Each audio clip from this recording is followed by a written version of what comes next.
Welcome back यारो। तो यारो आज हम लोग एक बार फिर से बात करने वाले हैं पोकेमॉन एक्स एंड वाई की। तो आज हम लोग बात करेंगे एपिसोड नंबर 42, 43, 44 के बारे में। तीनों ही एपिसोड्स बहुत ज्यादा अमेजिंग होने वाले हैं। और आज एस का होने वाला है जिम मैच कोरिना के साथ। क्या एस कोरिना को हराने के बाद जिम मैच जीत पाएगा, ये तो आप लोगों को एपिसोड देखने के बाद ही पता लगेगा। लेकिन उससे पहले आप लोगों से हमेशा की तरह एक क्वेश्चन पूछूंगा। तो इस पोकेमॉन का नाम बताओ और इस पोकेमॉन के सारे एवोल्यूशन आप लोगों को कमेंट बॉक्स में कमेंट करने हैं। थोड़ा सा हार्ड क्वेश्चन है शायद, लेकिन हाँ करो, तुम लोग कर सकते हो। खैर वीडियो स्टार्ट करते हैं। Episode number 42।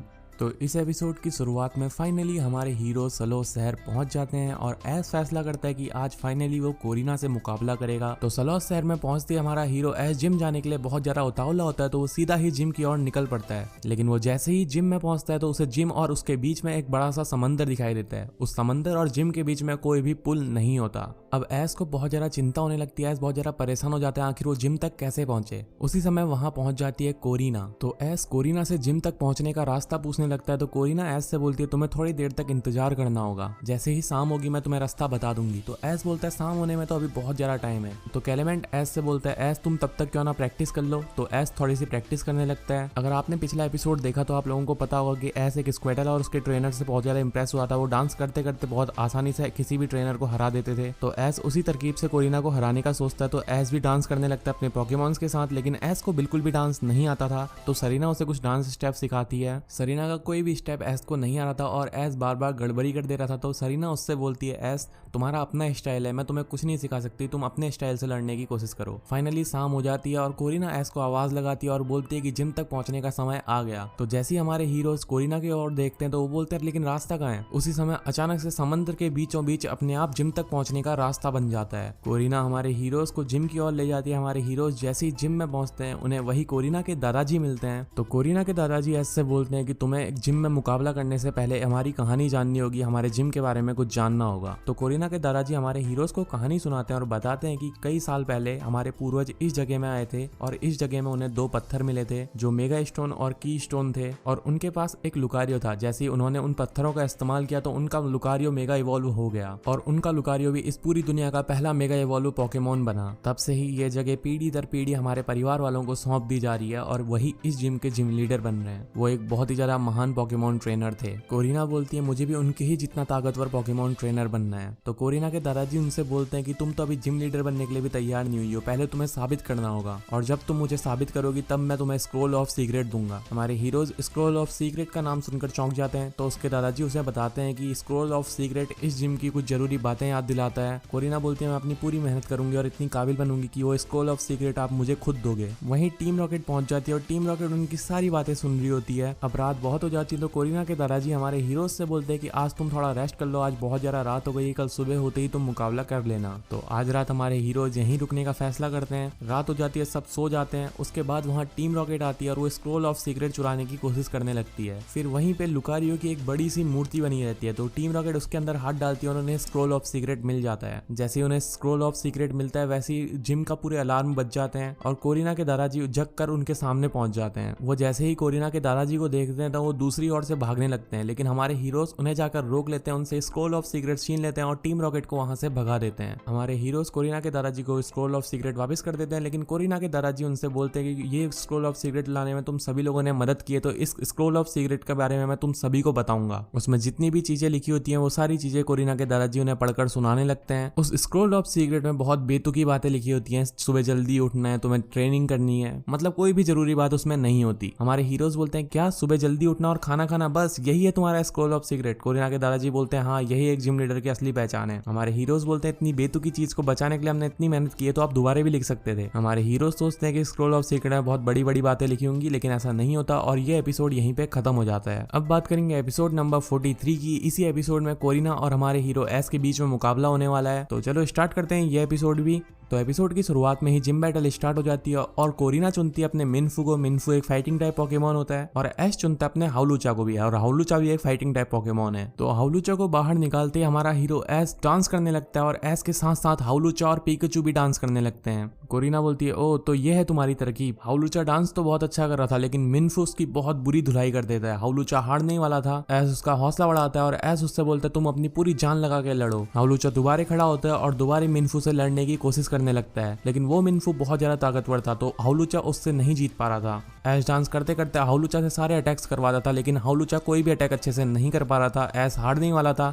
उसी समय ऐश को सरीना की कही एक बात याद आती है। सरीना ने ऐश से कहा था कि ऐश तुम्हारा अपना स्टाइल है, तुम उसमें फोकस करो। तो फाइनली ऐश सोचता है कि वो अपने स्टाइल से ही लड़ेगा, डांस वाला स्टाइल उसके लिए नहीं बना है। तो ऐश मुकाबले के बीच में ही अपनी तरकीब बदल देता है और ऐश हाउलूचा से बोलता है तुम अपनी मर्जी से कोरिना से फाइट करो। तो हाउलूचा अपनी मर्जी से लड़ने की कोशिश करता है जैसा उसका स्टाइल है। तो ऐश और हाउलूचा आसानी से कोरिना के मिनफू को हरा देते हैं। फिर कोरिना चुनती है अपने माचोम को और हमारा हीरो ऐश चुनता है अपने फ्लैचिंडर को। फ्लैचिंडर और माचोम दोनों ही बहुत ज्यादा ताकतवर होते हैं। माचोम और फ्लैचिंडर के बीच में बहुत कड़ी टक्कर थी, लेकिन फाइनली फ्लैचिंडर जीत जाता है और माचोम हार जाता है। अभी तक तो मुकाबला ऐश के पल्ले में होता है। ऐश 2 मुकाबले जीत गया होता है और कोरिना 2 के 2 हार चुकी होती है। अब कोरिना के पास आखिरी पोकेमॉन बचा होता है, लेकिन आखिरी पोकेमॉन ही उसका बीस्ट पोकेमॉन है। तो कोरिना अपने सबसे खतरनाक पोकेमॉन लुकारियो को बाहर निकालती है। लुकारियो जैसे ही पोकेबॉल से बाहर आता है, कोरिना सीधे ही उसको मेगा इवॉल्व कर देती है। इस बार लुकारियो बहुत ज्यादा शांत था और कोरिना की भी सारी बातें सुन रहा था। ऐश लुकारियो और कोरिना को देखकर इंप्रेस भी होता है और चौंक भी जाता है। लुकारियो बहुत ज्यादा स्ट्रॉन्ग था, लेकिन ऐश को भी अपने पोकेमॉन के ऊपर पूरा विश्वास होता है। तो ऐश फ्लैचिंडर के साथ ही मुकाबला शुरू कर देता है। तो ऐश और फ्लैचिंडर अपनी पूरी मेहनत लगा के लुकारियो को हराने की कोशिश करते हैं, लेकिन लुकारियो आसानी से फ्लैचिंडर को हरा देता है। फिर ऐश दोबारा से चुनता अपने हाउलूचा को। हाउलूचा अपनी पूरी मेहनत के साथ लुकारियो को हराने की कोशिश करता है, लेकिन पिछले मुकाबले में बहुत ज्यादा घायल था, इसीलिए वो लुकारियो को नहीं हरा पाता और लुकारियो आसानी से हाउलूचा को हरा देता है। अब ऐश चुनता है अपने पीकाचू को। सरीना, क्लेमेंट और बॉनी उससे बोलते हैं ऐश तुमने पीकाचू को क्यों चुना? तुम्हें पता है ना पीकाचू को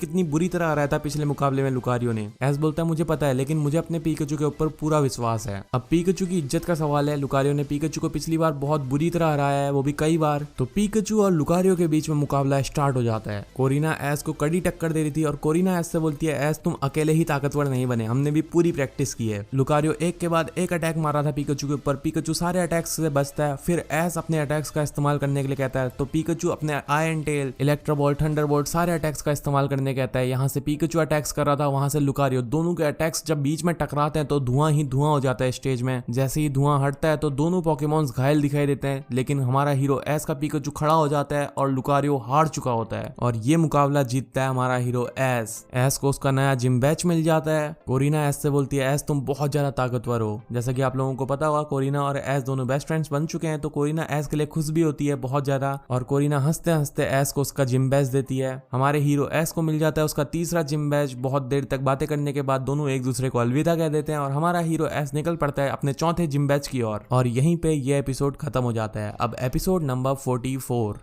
तो इस एपिसोड की शुरुआत में चौथे जिम की और बढ़ते बढ़ते हमारे हीरोज को एक ट्रेनर मिलता है जिसका नाम प्लेट होता है। उस ट्रेनर के पास एक म्याउसिक पोकेमोन होता है। ये पोकेमोन बहुत ज्यादा क्यूट होता है। जैसा कि आप लोगों को पता हुआ क्लेमेंट कितना अच्छा खाना बनाता है, तो क्लेमेंट उसे खाना खिलाता है। उसकी हमारे हीरोज से बहुत अच्छी दोस्ती हो जाती है। वो हमारे हीरोज को बताता है कि इसी पास वाले शहर में उसका घर है। वो लंबे समय से पोकेमोन ट्रेनर बनने के लिए घर से बाहर निकला था और आज फाइनली वो अपने घर वापस जा रहा है। वो लोग आपस में बातें कर ही रहे होते हैं। उसी समय चेस्पिन का ध्यान वहां से हटता है और चेस्पिन किसी चीज के पीछे पड़ जाता है। बॉनी उस चेस्पिन के पीछे पीछे जाने लगती है और बॉनी और चेस्पिन उस जंगल में गुम हो जाते हैं। फिर हमारे हीरोज अपने आसपास देखते हैं तो उन्हें बॉनी और चेस्पिन कहीं भी दिखाई नहीं देते। वो लोग समझ जाते हैं कि बॉनी और चेस्पिन इस जंगल में कहीं गुम हो गए। वो लड़का बताते हैं कि इस जंगल में बहुत सारे जंगली पोकेमॉन्स हैं जो बॉनी को नुकसान पहुंचा सकते हैं, हमें जल्दी बॉनी को ढूंढना होगा। तो हमारे हीरोज निकल पड़ते हैं बॉनी को ढूंढने। वहां बॉनी और चेस्पिन के पीछे पड़ जाते हैं बीट ड्रिल्स। बॉनी और चेस्पिन उन बीट ड्रिल से भाग रहे होते हैं। वो बीट ड्रिल बॉनी और चेस्पिन के ऊपर अटैक करने ही वाले होते हैं। उसी समय वहां एक लड़का पहुंच जाता है। उस लड़के के पास होता है फीमेल म्याउसिक, तो वो लड़का बॉनी को बचा लेता है। उसी समय हमारे हीरोज भी वहां पहुंच जाते हैं। क्लेमेंट बॉनी और चेस्पिन को बहुत तेज तेज से डांटने लगता है और कहता है कि तुम कहां गायब हो गई थी, मुझे तुम्हारी कितनी चिंता हो रही थी। क्लेमेंट कहता है तुम हमेशा ऐसा ही करती हो, तुम हमेशा ऐसे ही गुम हो जाती हो और मुझे तुम्हें ढूंढना पड़ता है। अगर तुम्हें नुकसान पहुंचा देती है बीट ड्रिल तो। बॉनी मनी मन में सोचने लगती है क्लेमेंट उससे बिल्कुल भी प्यार नहीं करता, ये बीट ड्रिल उसे नुकसान पहुंचाने वाली थी और क्लेमेंट को उसकी परवाह नहीं है। क्लेमेंट तो उसे उल्टा डांट रहा है। वहां प्लेट और वो लड़का जिसने बॉनी को बचाया था वो दोनों भी लड़ने लगते हैं। फिर हमारे हीरोज को पता लगता है कि ये दोनों भाई हैं, यानी कि वो जो दूसरा लड़का जिसने बॉनी को बचाया वो और ये प्लेट जो हमारे हीरोज को पहले मिला था, ये दोनों भाई भाई हैं। ये भी लंबे समय बाद अपने घर जाने के लिए वापस आया होता है। उसी समय उन लोगों का ध्यान जाता है बॉनी के ऊपर। बॉनी को बहुत ज्यादा चोट लगी होती है, तो क्लेमेंट बोलता है जल्दी बॉनी को हॉस्पिटल में पहुंचाना होगा। वो दोनों भाई बोलते हैं यहाँ से हॉस्पिटल तो बहुत ज्यादा दूर होगा, तुम चलो हमारे घर पे, हमारा घर यहीं पे पास में है, हम वहाँ बॉनी का इलाज कराते हैं। बॉनी क्लेमेंट से वैसे भी नाराज होती है, तो क्लेमेंट की बात बॉनी नहीं मानती। बॉनी भी बोलती है मुझे इन दोनों के साथ जाना है। तो वो लोग निकल पड़ते हैं इन दोनों भाइयों के घर पे ताकि बॉनी का इलाज कर सकें। तो वो लोग जैसे ही इन लोगों के इनके घर में पहुंचते हैं। इनका घर बहुत जरा बड़ा होता है, ये पूरा एक विला टाइप का होता है। इनके मॉम एंड डैड बोलते हैं तुम लंबे समय बाद घर वापस आए हो। उसके मॉम एंड डैड बॉनी का भी अच्छे से इलाज कर देते हैं, बॉनी ठीक हो जाती है। उनके डैड बोलते हैं आज तुम दोनों भाई एक साथ आए हो, इसी दिन का तो मुझे इंतजार था, तो आज फैसला हो ही जाए ये प्रॉपर्टी पूरी किसके नाम होगी। मैं बहुत बूढ़ा हो चुका हूँ और मैं इस घर को नहीं संभाल सकता, अब तुम दोनों में से एक वारिस बनेगा जो इस घर को संभालेगा। तो तुम दोनों में कंपटीशन होगा, जो इस कंपटीशन को जीता ये पूरा घर उसका हो जाएगा। वहां पे जितने भी लोग होते हैं एस, सरीना, बॉनी, कैलेमेंट और वो दोनों भाई, वो सबके सब चौंक जाते हैं, एक कंपटीशन से इस पूरे घर का फैसला हो जाएगा। बहुत सोचने के बाद वो दोनों भाई फैसला करते हैं कि वो जरूर इस कंपटीशन को करेंगे और जो भी जीतेगा ये पूरी प्रॉपर्टी उसके नाम होगी। उनके मॉम एंड डैड बोलते हैं तुम इन बच्चों में से भी किसी को अपने साथ रख सकते हो कि खजाना ढूंढना शायद तुम्हारे लिए मुश्किल हो सकता है। तो बॉनी बोलती है मैं उसकी टीम में जाऊंगी जिसने मुझे बचाया है। तो एस और कैलेमेंट जाते हैं प्लेग की टीम में और सरीना और बॉनी जाते हैं उस लड़के की टीम में जिसने बॉनी को बचाया था, यानी कि प्लेग के भाई की टीम में। तो दोनों टीमों के बीच में मुकाबला स्टार्ट हो जाता है। तो खजाने को ढूंढना होता है। इस मुकाबले को जीतने के लिए इनके घर की प्रॉपर्टी बहुत ज्यादा बड़ी होती है, तो खजाने को ढूंढने में बहुत ज्यादा दिक्कतें आ रही होती है, बहुत ज्यादा मुश्किल हो रहा होता है। खजाने को खोजते खोजते प्लेग और कैलेमेंट एक साथ एक दूसरे से बातें करते हैं अपने भाई बहनों के बारे में। तो कैलेमेंट प्लेट से पूछते हैं क्या तुम्हें अपने भाई की परवाह नहीं है। तो प्लेट बोलता है क्या तुम्हें बॉनी की परवाह नहीं है। तो कैलेमेंट बोलता है मुझे बॉनी की बहुत ज्यादा परवाह है, मैं बॉनी की बहुत ज्यादा फिक्र करता हूँ, इसीलिए मैं उसके ऊपर चिल्लाता हूँ। तो प्लेट बोलता है इसीलिए मैं भी उसके ऊपर चिल्लाता हूँ, मुझे भी अपने भाई की बहुत ज्यादा चिंता है, लेकिन मेरा बड़ा भाई बहुत ज्यादा लापरवाह है, उसे लगता है कि मैं ना समझूं जबकि वो बहुत बड़ा नासमझ है। मैं उसकी हमेशा चिंता करता हूँ लेकिन उसे मेरी बिल्कुल भी फिक्र नहीं है। कैलेमेंट बोलता है नहीं, बॉनी को भी ऐसा ही लगता है, मैं उसकी बिल्कुल भी चिंता नहीं करता और मैं बहुत ज्यादा लापरवाह हूँ, लेकिन मैं बॉनी की बहुत ज्यादा चिंता करता हूँ, शायद तुम्हारे भाई के साथ भी यही दिक्कत होगी, वो बस दिखाना नहीं चाहता है तुम्हें। तो यहाँ कैलेमेंट को बॉनी की बहुत ज्यादा याद आ रही होती है। कैलेमेंट बॉनी से माफी मांगना चाहता था क्योंकि बॉनी को थोड़ा सा उसकी बात का बुरा लगा था, लेकिन वो करता भी क्या, वो खुद मजबूर था, बॉनी ने हरकतें ही कुछ ऐसी की थी। वहाँ बॉनी भी उस लड़के से बोलती है मुझे अपने भाई के ऊपर बहुत ज्यादा गुस्सा आ रहा है, मुझे इतनी ज्यादा चोट लगी थी लेकिन उसको मेरी फिक्र बिल्कुल भी नहीं है। तो वो लड़का बोलता है कि नहीं, तुम्हारे भाई को तुम्हारी बहुत ज्यादा फिक्र होगी, मुझे भी अपने भाई प्लेग की बहुत ज्यादा फिक्र होती है, मैं उससे भी ऐसे ही चिल्ला देता हूँ, लेकिन मैं उसकी दिल से बहुत ज्यादा इज्जत करता हूँ। मैं जानता हूँ वो बहुत ज्यादा होशियार है, लेकिन मुझे हमेशा उसकी फिक्र सताती है कहीं उसे चोट ना लग जाए, इसीलिए मैं भी उसके ऊपर चिल्लाता हूँ।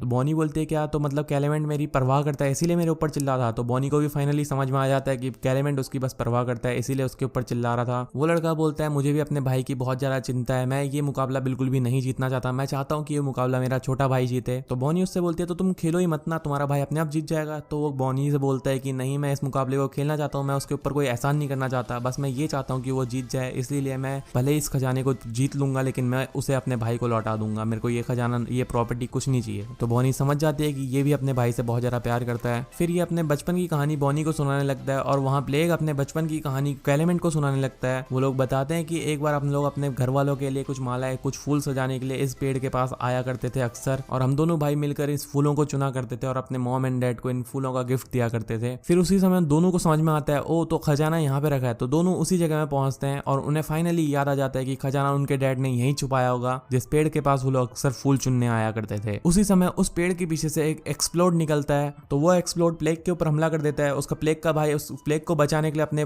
फीमेल म्यास्टिक को चुनता है और प्लेग को बचाने की कोशिश करता है। प्लेग बोलता है तुम मुझे कमजोर समझने की कोशिश मत करो। वो बोलता है मैं तुम्हें कमजोर नहीं समझ रहा, मैं बस तुम्हें बचा रहा था। उसी समय वो एक्सप्लोड उसके ऊपर हमला कर देता है। फिर प्लेग अपने मेल म्यास्टिक को भेजता है और अपने भाई को बचा लेता है। तो उन दोनों भाइयों को समझ में आ जाता है वो दोनों बस एक दूसरे की परवाह करते हैं इसीलिए बचा रहे हैं, कोई भी एक दूसरे से नहीं चिढ़ता। हमारे हीरोज भी वहां पहुंच जाते हैं। वो दोनों भाई सोचते हैं कि अगर वो एक साथ मिलकर लड़ें तो वो एक्सप्लोड को हरा सकते हैं, तो वो दोनों भाई एक साथ मिलकर लड़ने का फैसला करते हैं। वो एक्सप्लोड उनसे हार नहीं वाला होता है। उसी समय वो एक्सप्लोड बॉनी के ऊपर हमला कर देता है। कैलेमेंट बॉनी को बचाने के लिए कूद जाता है और कैलेमेंट को खुद को चोट लग जाती है, वो बॉनी को बचा लेता है। फिर बॉनी को भी फाइनली समझ में आ जाता है कि कैलेमेंट उसकी बहुत ज्यादा परवाह करता है, बस वो दिखाता नहीं है। उसी समय वहां उनके मॉम एंड डैड पहुंच जाते हैं। ये एक्सप्लोड उनके मॉम एंड डैड का ही था। वो अपने एक्सप्लोड को वापस बुला लेते हैं। वो दोनों भाई उनसे पूछते हैं लेकिन तुमने ऐसा क्यों किया, हमें चोट लग सकती थी। उनके मॉम एंड डैड बोल लेते हैं कि यही तरीका था ताकि तुम दोनों भाई एक हो सको। फाइनली उन सभी लोगों की दोस्ती हो जाती है। कैलेमेंट और बॉनी भी समझ जाते हैं। फिर वो दोनों भाई बोलते हैं लेकिन खजाने का क्या, तो उनके मॉम एंड डैड बताते हैं कि हमारे परिवार का खजाना यही है, हम सब एक होकर अगर लड़े तो इनसे बड़ा खजाना कुछ नहीं हो सकता, तुम दोनों हमेशा ऐसे ही एक दूसरे की मदद करना, यही सबसे बड़ा खजाना है। बॉनी भी कैलेमेंट से माफी मांग लेती है। कैलेमेंट भी बॉनी से माफी मांगता है कि वो उसके ऊपर चिल्ला गया था और यहीं पे इस एपिसोड की हैप्पी एंडिंग हो जाती है। तो आई होप कि आप लोगों को वीडियो पसंद आई होगी, तो लाइक कमेंट सब्सक्राइब कर देना। आपके खुद के भाई का चैनल है पोकेमॉन एक्स एंड वाई की पिछली वीडियोस भी आप लोगों को प्लेलिस्ट में मिल जाएगी और साथ ही साथ पोकेमॉन सन एंड मून और पोकेमॉन स्वॉर्ड एंड शील्ड की वीडियोस भी मैं अपलोड कर रहा हूँ, वो भी आप लोगों को प्लेलिस्ट में